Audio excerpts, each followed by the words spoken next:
American Jews, also known as Jewish Americans, are American citizens of the Jewish faith or Jewish ethnicity. The Jewish community in the United States is composed predominantly of Ashkenazi Jews and their U.S.-born descendants, making about 90% of the American Jewish population. Minority Jewish ethnic divisions are also represented, including Sephardic Jews, Mizrahi Jews, and a number of converts. The American Jewish community manifests a wide range of Jewish cultural traditions, as well as encompassing the full spectrum of Jewish religious observance. Depending on religious definitions and varying population data, the United States is home to the largest or second largest Jewish community in the world.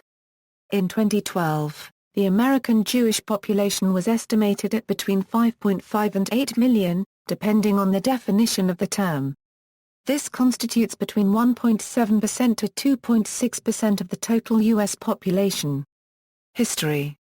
Jews have been present in what is today the United States of America since the mid-17th century. However, they were small in numbers and almost exclusively Sephardic Jewish immigrants of Spanish and Portuguese ancestry. Since 1740, Jews were specifically permitted to immigrate and become British citizens in the colonies with passage of the Plantation Act. Despite some being denied the ability to vote or hold office in local jurisdictions, Sephardic Jews became active in community affairs in the 1790s, after achieving political equality in the 5 states where they were most numerous. Until about 1830, Charleston, South Carolina had more Jews than anywhere else in North America. Large-scale Jewish immigration, however, did not commence until the 19th century, when, by mid-century, many Ashkenazi Jews had arrived from Germany, migrating to the United States in large numbers due to anti-Semitic laws and restrictions at home. They primarily became merchants and shop owners. There were approximately 250,000 Jews in the United States by 1880, many of them being the educated, and largely secular, German Jews, although a minority population of the older Sephardic Jewish families remained influential. Jewish migration to the United States increased dramatically in the early 1880s, as a result of persecution and economic difficulties in parts of Eastern Europe. Most of these new immigrants were Yiddish-speaking Ashkenazi Jews, though most came from the poor rural populations of the Russian Empire and the Pale of Settlement, located in modern-day Poland, Lithuania, Belarus, Ukraine and Moldova. During the same period, great numbers of Ashkenazi Jews also arrived from Galicia, at that time the most impoverished region of Austro-Hungarian Empire with heavy Jewish urban population, driven out mainly by economic reasons. Many Jews also emigrated from Romania due to anti-Semitic persecution. Over 2 million Jews landed between the late 19th century and 1924, when the Immigration Act of 1924 and the National Origins Quota of 1924 restricted immigration. Most settled in the New York metropolitan area, establishing what became one of the world's major concentrations of Jewish population. At the beginning of the 20th century, these newly arrived Jews built support networks consisting of many small synagogues and Ashkenazi Jewish Landsmannschaften for Jews from the same town or village. American Jewish writers of the time urged assimilation and integration into the wider American culture, and Jews quickly became part of American life. 500,000 American Jews fought in World War II, and after the war younger families joined the new trend of suburbanization. There, Jews became increasingly assimilated and demonstrated rising into marriage. The suburbs facilitated the formation of new centers, as Jewish school enrollment more than doubled between the end of World War II and the mid-1950s, while synagogue affiliation jumped from 20% in 1930 to 60% in 1960. The fastest growth came in Reform and, especially, conservative congregations. More recent waves of Jewish emigration from Russia and other regions have largely joined the mainstream American Jewish community. Americans of Jewish descent have been disproportionately successful in many fields and aspects over the years. The Jewish community in America has gone from a lower-class minority, with most studies putting upwards of 80% as manual factory laborers prior to World War I and with the majority of fields barred to them, to the consistent richest or second richest ethnicity in America for the past 40 years in terms of average annual salary, with extremely high concentrations in academia and other fields, and today have the highest per capita income of any ethnic group in the United States, at around double the average income of non-Jewish Americans. Self-identity. Scholars debate whether the favorable historical experience for Jews in the United States has been such a unique experience as to validate American exceptionalism. Kirillitz shows how American Jews during the late 19th and early 20th centuries abandoned a racial definition of Jewishness in favor of one that embraced ethnicity. The key to understanding this transition from a racial self-definition to a cultural or ethnic one can be found in the a unregistered trademark Minregianal unregistered trademark unregistered trademark between 1915 and 1925. During this time contributors to the Menra promoted a cultural, rather than a racial, religious, or other view of Jewishness as a means to define Jews in a world that threatened to overwhelm and absorb Jewish uniqueness. The journal represented the ideals of the Menra movement established by Horace M. Kalin and others to promote a revival in Jewish cultural identity and combat the idea of race as a means to define or identify peoples. However, prominent activist and Rabbi Michael Lerner argues, in a 1993 Village Voice article, that in America, to be white means to be the beneficiary of the past 500 years of European exploration and exploitation of the rest of the world, and that Jews can only be deemed white if there is massive amnesia on the part of non-Jews about the monumental history of anti-Semitism. African-American activist Cornel West, in an interview with the United States Holocaust Memorial Museum, has explained, Cyprian uses the family folklore of ethnic Jews to their collective history and its transformation into an historical art form. They tell us how Jews have survived being uprooted and transformed. Many immigrant narratives bear a theme of the arbitrary nature of fate and the reduced state of immigrants in a new culture. By contrast, ethnic family narratives tend to show the ethnic more in charge of his life, and perhaps in danger of losing his Jewishness altogether.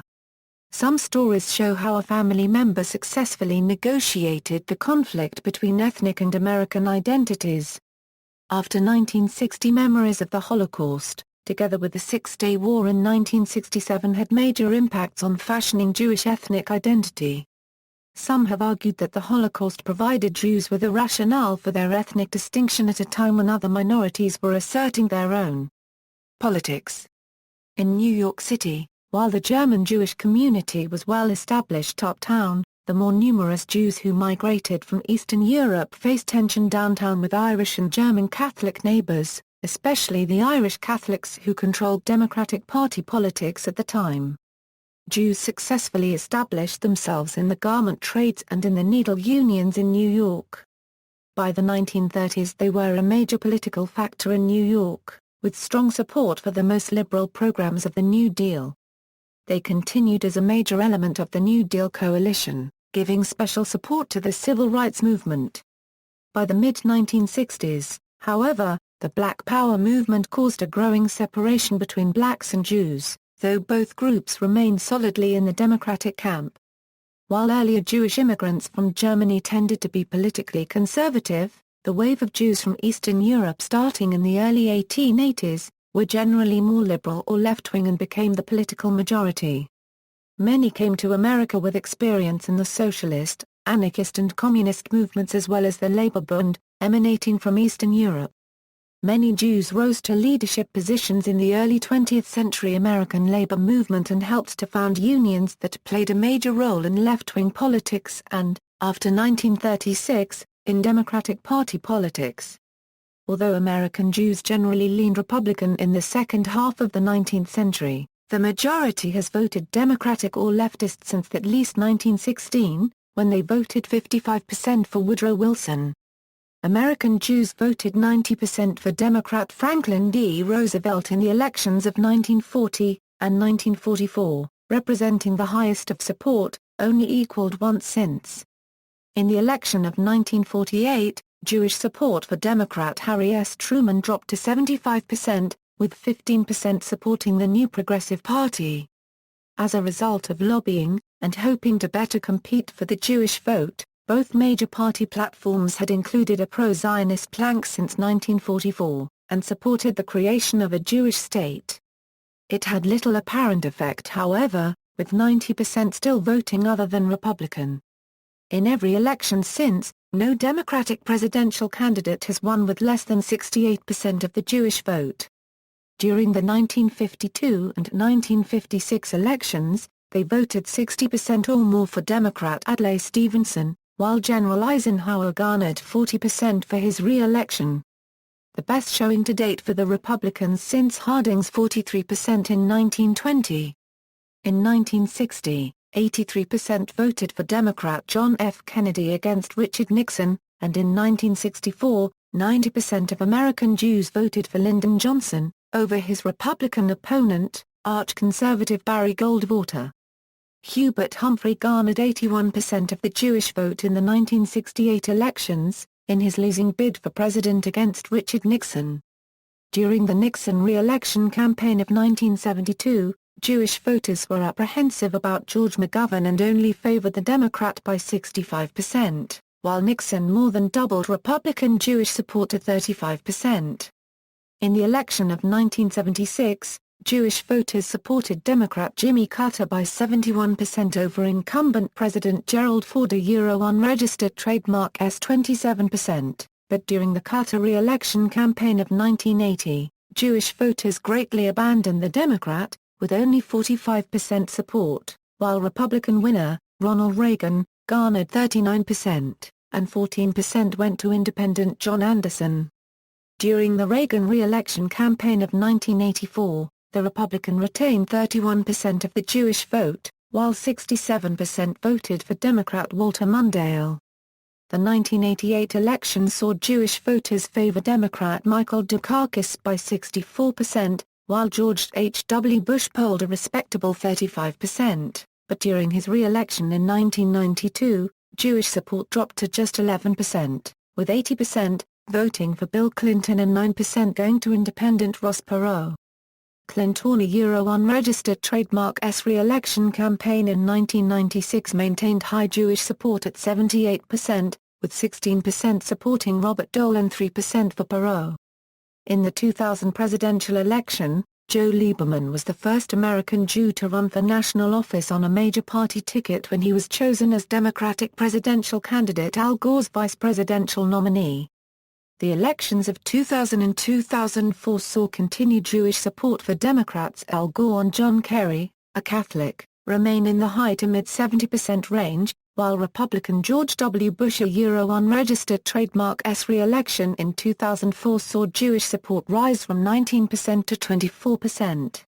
In the 2008 presidential election, 78% of Jews voted for Barack Obama, who became the first African American to be elected president. Additionally, 83% of white Jews voted for Obama compared to just 34% of white Protestants and 47% of white Catholics, though 67% of those identifying with another religion and 71% identifying with no religion also voted Obama. As American Jews have progressed economically over time, some commentators have wondered why Jews remain so firmly democratic and have not shifted political allegiances to the center or right in the way other groups who have advanced economically, such as Hispanics and Arab Americans, have. For congressional and Senate races, since 1968, American Jews have voted about 80% for Democrats. This support increased to 87% for Democratic House candidates during the 2006 elections. The first American Jew to serve in the Senate was David Levy Yulee, who was Florida's first senator, serving 1845–1851 and again 1855–1861. Today, there are 13 Jews among 100 U.S. senators, 10 Democrats, and 1 senator. In 2 states, both senators are Jewish, Connecticut and California.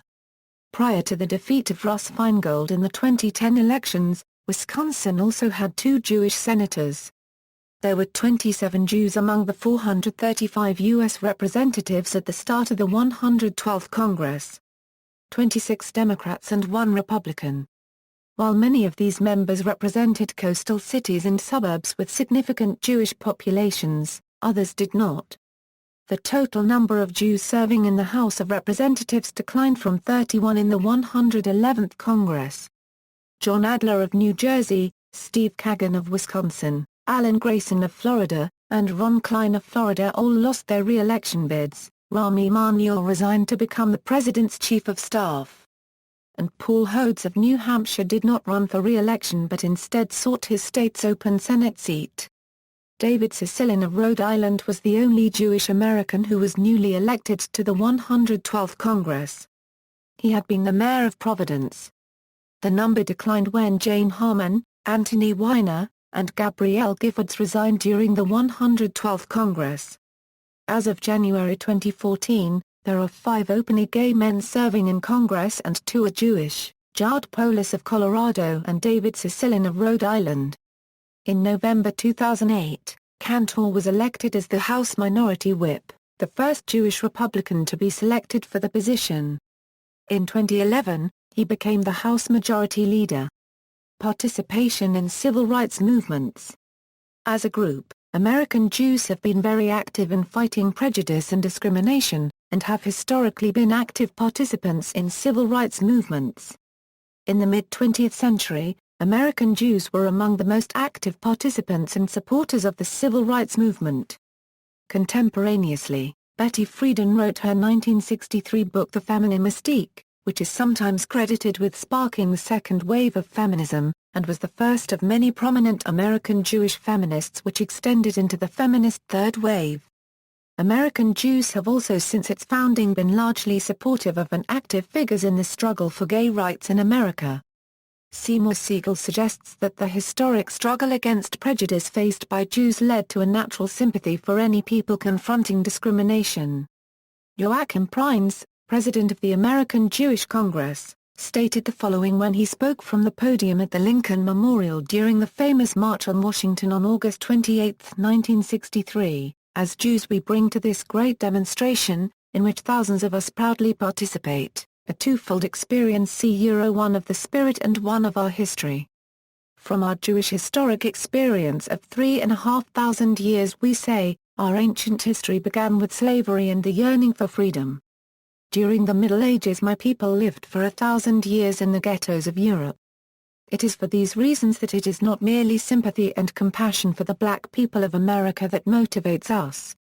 It is, above all and beyond all such sympathies and emotions, a sense of complete identification and solidarity born of our own painful historic experience." The Holocaust. During the World War II period, the American Jewish community was bitterly and deeply divided and was unable to form a common front. Most Jews from Eastern Europe favored Zionism, which saw a return to their historical homeland as the only solution. This had the effect of diverting attention from the horrors in Nazi Germany. German Jews were alarmed at the Nazis but were disdainful of Zionism. Proponents of a Jewish state and Jewish army agitated, but many leaders were so fearful of an anti-Semitic backlash inside the U.S. that they demanded that all Jews keep a low public profile.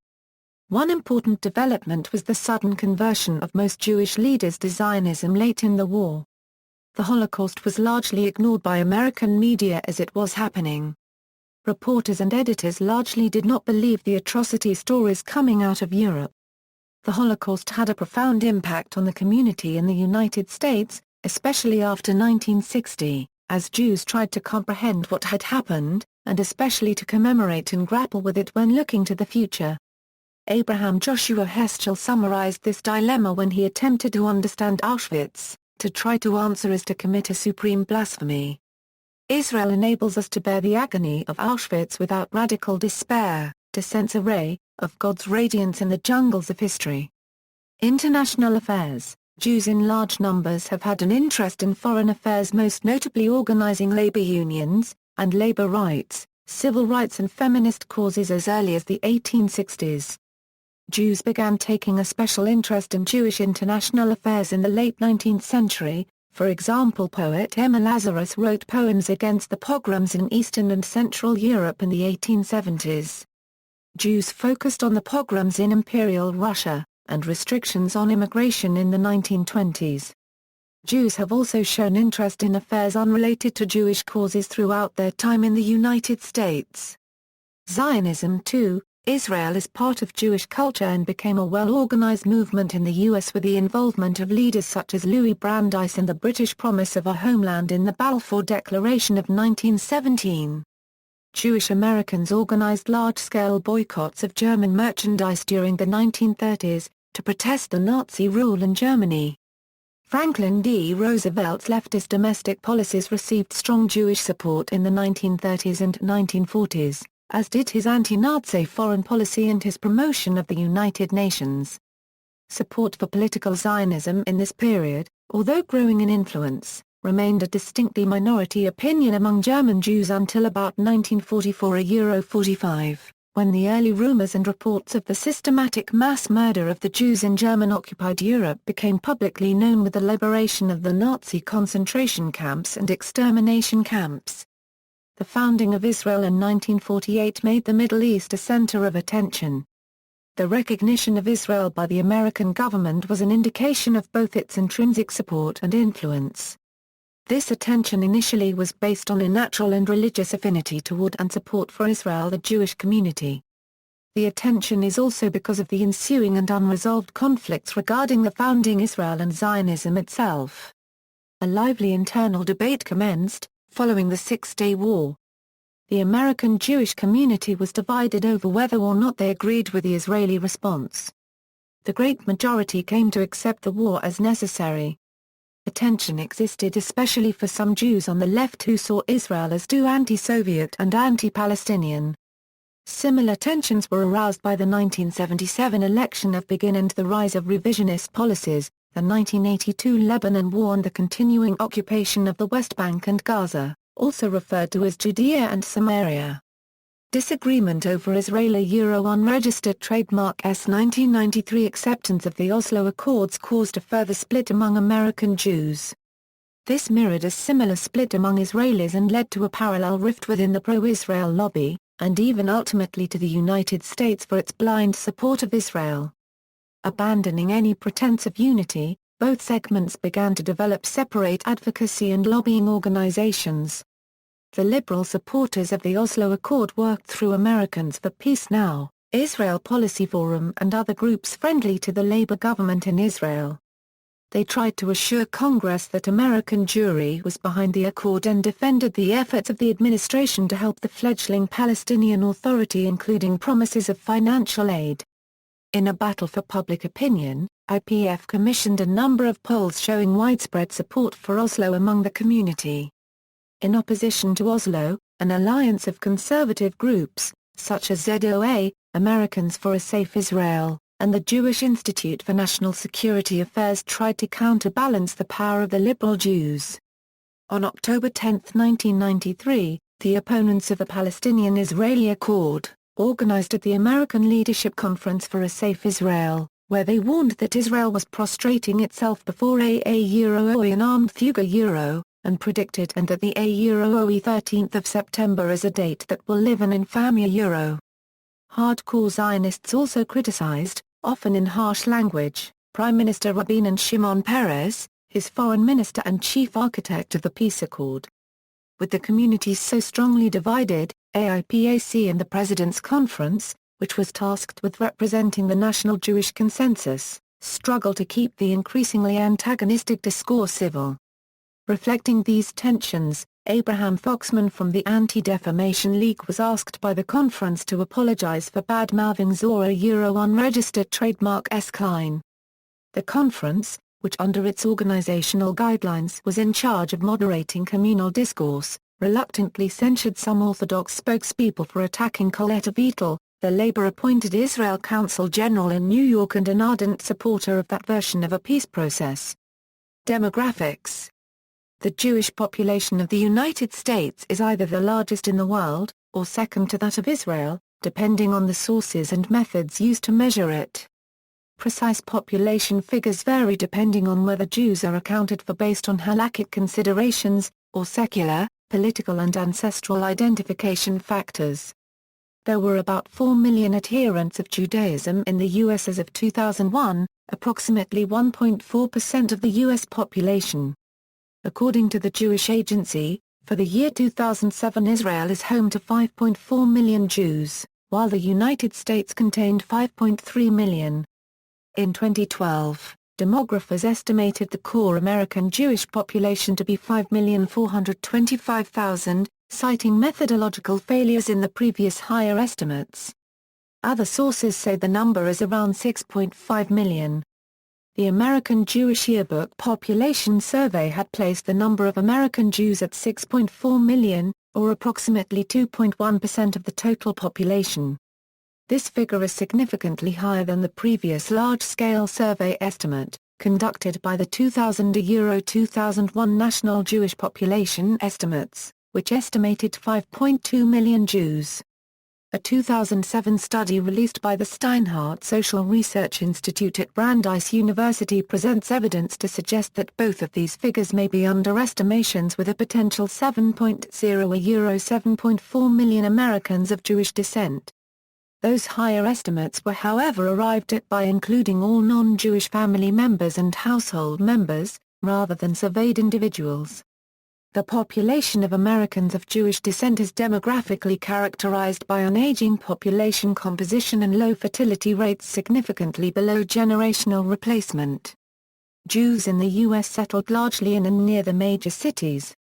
The Ashkenazi Jews, who are now the vast majority of American Jews, settled first in the northeast and Midwest cities, but in recent decades increasingly in the South and West.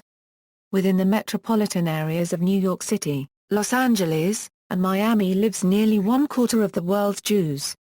The National Jewish Population Survey of 1990 asked 4.5 million adult Jews to identify their denomination.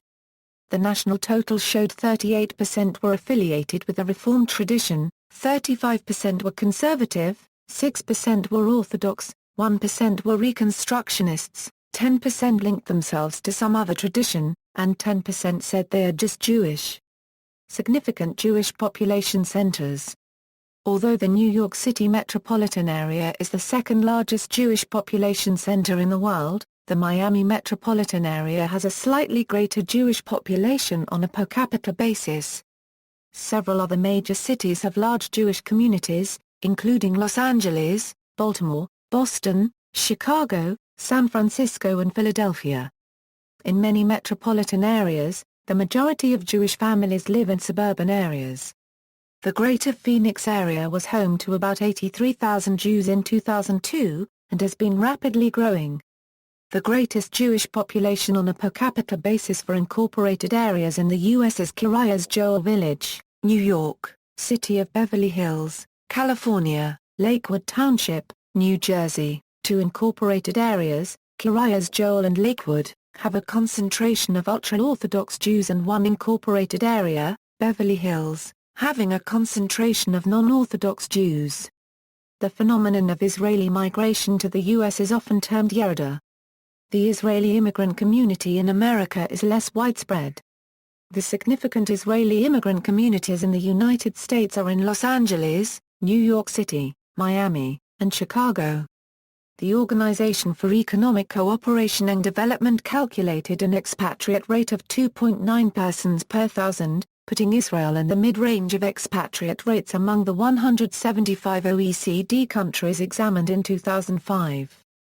According to the 2001 undertaking of the National Jewish Population Survey, 4.3 million American Jews have some sort of strong connection to the Jewish community, whether religious or cultural.